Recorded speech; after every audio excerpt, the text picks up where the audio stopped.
Hello everyone, welcome to smart learning classes. এই ভিডিওতে আমরা করছি 2024 সালের এবিটি এর মাধ্যমিক টেস্ট পেপারের 740 নম্বর পৃষ্ঠার 740 নম্বর পৃষ্ঠা থেকে এটা স্টার্ট হচ্ছে। আর এটা দেখতে পাচ্ছ 741 নম্বর পৃষ্ঠার থেকে আরও কিছুটা অংশ রয়েছে। মানে আমরা একের কোশ্চেনগুলো আমরা করব, যেখানে 1 নম্বর কোশ্চেনটা 740 পৃষ্ঠাতে রয়েছে আর পরেরগুলো 741। আমি দুটো পৃষ্ঠায় একসাথে করে নিয়ে অঙ্কগুলো করাবো তোমাদের।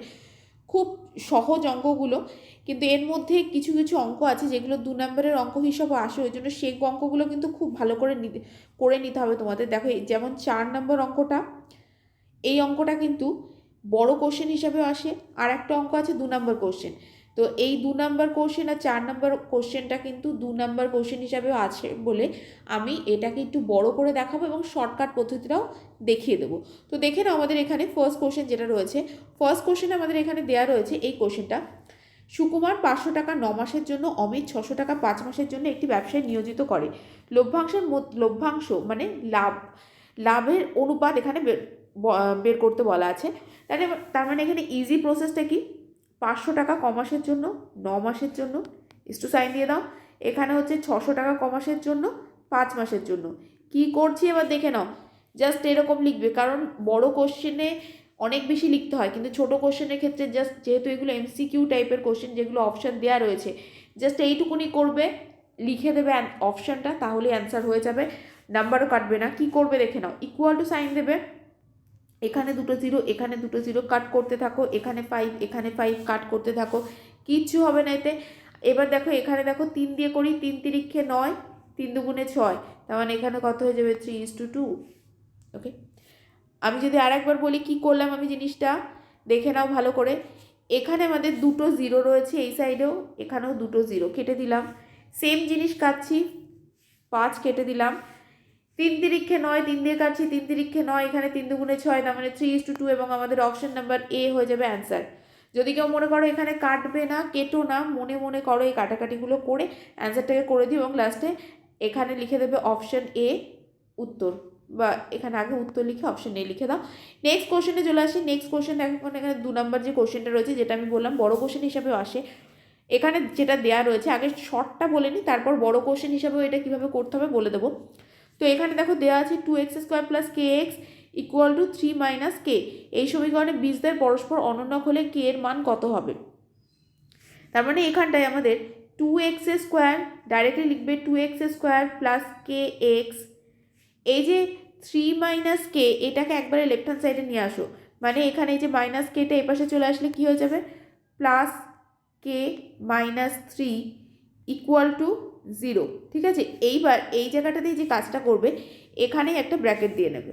আমি অন্য কালার ইউজ করছি যাতে বুঝতে সুবিধা হয়, এখানে এই লাইনে ব্র্যাকেট দিয়ে নেবে।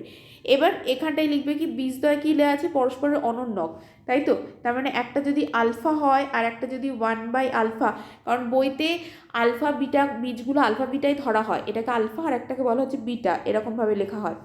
তাহলে আলফা ডট বিটা মানে সি, এই যে এখানে যদি এরকম থাকতো আমাদের ax² + bx + c = 0, তার মানে এখানে বীজদ্বয়ের গুণফল মানে কি, মানে যেটা সি দিয়ে আমরা বের করতাম, c/a। আলফা ডট বিটা মানে কি, আলফা এখানে অনন্যক, তাহলে আলফা ডট 1/α = c/a, মানে এইটা k - 3 বাই, বড় করে দেখিয়ে দিচ্ছি, /2। ডাইরেক্টলি এটা লিখবে, বড় করে লেখাটা বুঝতে পারলে একদম মানে ক্লিয়ার হয়ে যাবে 2 নম্বর ক্ষেত্রে কী করে করতে হয়। 2টাকে এখানে তুলে দাও, 2 × 2 = k - 3।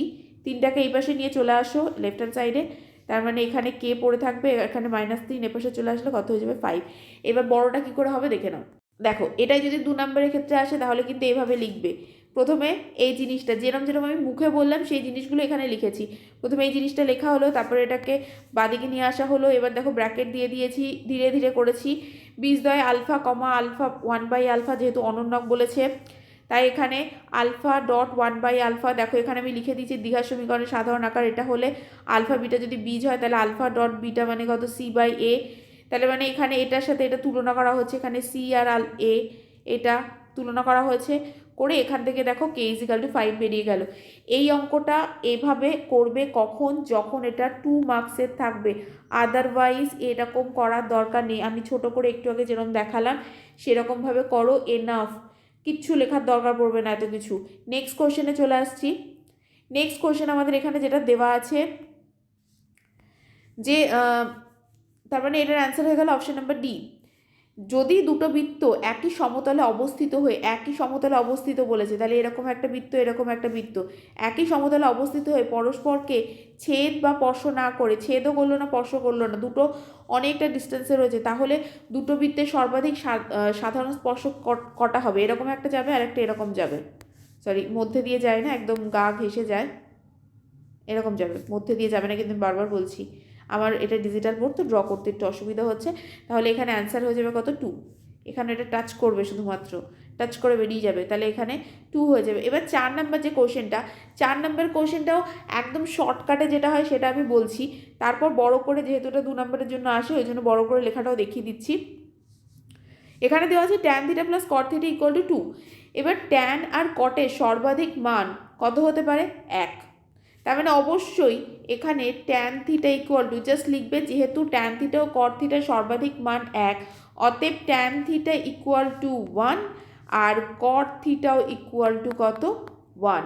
তাহলে এটা যদি 1 হয় তাহলে এখানটায় আমাদের ট্যান টু দি পাওয়ার 8 মানে কত হয়ে যাবে? 1 to the power 8 plus cot to the power 8 রয়েছে প্লাস 1 টু দি পাওয়ার 8, তার মানে এখানে কত চলে আসবে? 1 প্লাস 1 ইকুয়াল টু কত? 2 অ্যান্সার চলে আসবে।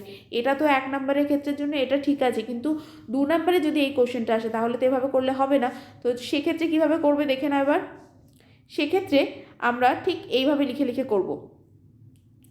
দেখো এখানে আমরা করব, মানে প্রথম পোর্শনটা এরকমভাবেই আমরা করব যে ট্যান থিটা প্লাস কট থিটা ইকুয়াল টু 2, তাহলে ট্যান থিটা কট থিটা মানে হচ্ছে 1 বাই ট্যান থিটা, তাহলে এবার হচ্ছে ট্যান থিটা লসগু হয়ে গেল, তাহলে tan square theta plus 1 equal to 2, tan square theta plus 1, এই ট্যান থিটাটা 2 এর সাথে গুণ হয়ে গিয়ে 2 ট্যান থিটা এপাশে চলে এলো, তাহলে হচ্ছে এ স্কোয়ার, এটা মনে করো 1 নয়, এটাকে মনে করো 1 স্কোয়ার, একই তো ব্যাপার, 1 স্কোয়ার মানেই 1, তাহলে এ মাইনাস বি হোল স্কোয়ারের ফর্মুলা, এখানে এটা মাইনাস সাইন কিন্তু অবশ্যই পেনের জন্য হয়তো একটু অসুবিধা মনে হতে পারে তোমাদের, আমি একটু জুম করে দেখাই, এটা কিন্তু তোমাদের লাইনগুলো আমি একটু জুম করে দেখাচ্ছি, কারণ আগের পৃষ্ঠাতে কিছু লেখা ছিল ওই জন্য হয়তো একটু হেজি লাগতে পারে, এটা আমার মিস্টেক, এটা একটু ফিল্টার করা উচিত ছিল পেপারটাকে।